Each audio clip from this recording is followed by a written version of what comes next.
Hi guys, welcome back to the deities kitchen. నేను బాగున్నాను, మీరు కూడా బాగుండాలని మనస్ఫూర్తిగా కోరుకుంటున్నాను. సో ఈరోజు స్పెషల్ వచ్చేసి ఏం లేదు, ఆనియన్ కర్రీ వండాను. మా ఇంట్లో ప్రస్తుతానికి వెజిటేబుల్స్ అలాంటివి ఏమీ లేక నేనేం వండాలో నాకు తెలియకుండానే నేను ఆనియన్స్ కర్రీ అనేది రెడీ చేశాను. సో ఇది ఏ విధంగా చేశానో మీకు కూడా చూపిస్తున్నాను, చూసేయండి. సో ఫస్ట్ ఒక కడాయి తీసుకొని అందులో నేను ఫస్ట్ ఆయిల్ని హీట్ చేసుకున్నాను. దాని తర్వాత నేను ఇందులో తాలింపు గింజలు వేసుకున్నాను, ఆవాలు ప్లస్ జీలకర్ర. అవి రెండు వేగగానే నేను వెల్లిపాయలు అనేది వేసుకున్నాను. వెల్లిపాయలని కొంచెం బ్రౌన్ కలర్ వచ్చే వరకు వేయించుకున్నాను. ఓకేనా? సో దీని చూసారా ఏ విధంగా వేగుతున్నాయో. సో కలర్ అనేది చేంజ్ అవ్వడం స్టార్ట్ అయింది. ఇప్పుడు నేను ఇందులో జస్ట్ 2 చిల్లీస్ రెండు భాగాలుగా స్ప్లిట్ చేసుకొని వేసుకున్నాను. సో దీన్ని కూడా మంచిగా మనం నూనెలో వేగనివ్వాలి. దాని తర్వాత నేను ఆనియన్స్ అనేవి చిన్న చిన్నగా కట్ చేసుకొని కడాయిలో వేసుకున్నాను. సో దీన్ని మనం మంచిగా ఫ్రై చేసుకోవాలండి.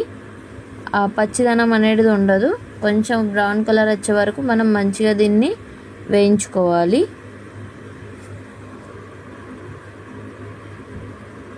సో ఇది రెడీ అయ్యేందుకు కూడా మనకి ఎక్కువ టైం పట్టదు. మనకు అందుబాటులో ఏమీ లేనప్పుడు మనం ఇది టేస్టీగా, పుల్లగా, తీయగా, కొంచెం కారంగా బాగుంటుంది తినడానికి. ఓకేనా? అండ్ తొందరగా కూడా మనకు అయిపోతుంది, 10 to 15 minutesలో రెడీ అవుతుంది ఇది. సో చూసారా మనకి ఏ విధంగా కలర్ అనేది చేంజ్ అవుతుందో. సో ఇప్పుడు నేను ఇందులో పసుపు యాడ్ చేశాను. సో దీన్ని కూడా మంచిగా మనం మిక్స్ చేసుకుందాం. ఓకేనా? అండ్ ఇందులో వచ్చేసి మనం ఒక 1 టమాటో లేదా 2 టమాటోస్ అనేది చిన్న చిన్నగా కట్ చేసుకొని వేసుకోవాలి. సో టమాటోస్ ద్వారా మనకి కొంచెం స్వీట్నెస్గా అనేది వస్తుందన్నమాట. సో దీన్ని మనం మగ్గనిద్దాం ఇప్పుడు.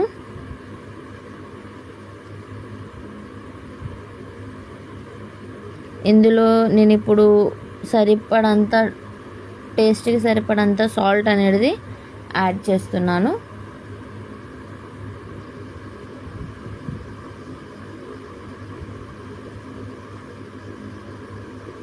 సో చూసారా మా టేస్ట్ ప్రకారంగా నేను సాల్ట్ అనేది యాడ్ చేస్తున్నాను. సో సాల్ట్ వేస్తే మనకు టమాటాలు అనేది తొందరగా మగ్గిపోతాయి కదా. సో అందు గురించి సాల్ట్ అనేది యాడ్ చేశాను. సో దీన్ని ఇప్పుడు మనం దానిపైన మూత పెట్టేసి ఒక 2 minutes వరకు ఉడికించుకుందాం. అది తొందరగానే మగ్గిపోతుంది. ఓకేనా?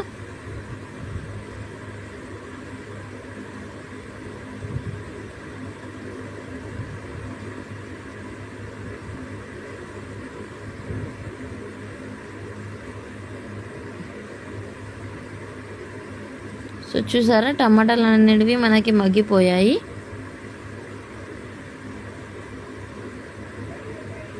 సో దీన్ని ఒకసారి మంచిగా కలుపుకుందాం.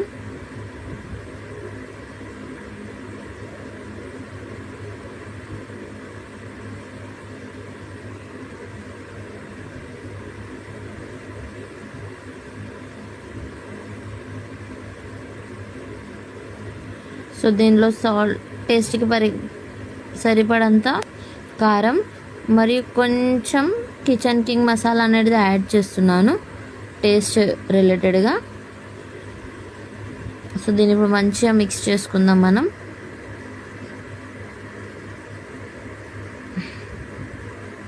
సో ఈ మసాలాని మనం మొత్తం ఉడికే వరకు, అంటే మనకు ఆయిల్ సపరేట్ అవ్వడం స్టార్ట్ అయ్యే వరకు మంచిగా ఉడికించుకుందాం.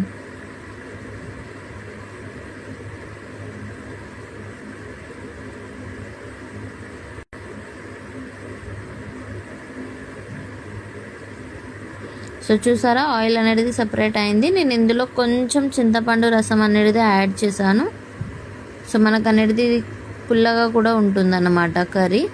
అండ్ బాగుంటుంది, కారం తీయగా పుల్లగా బాగుంటుంది.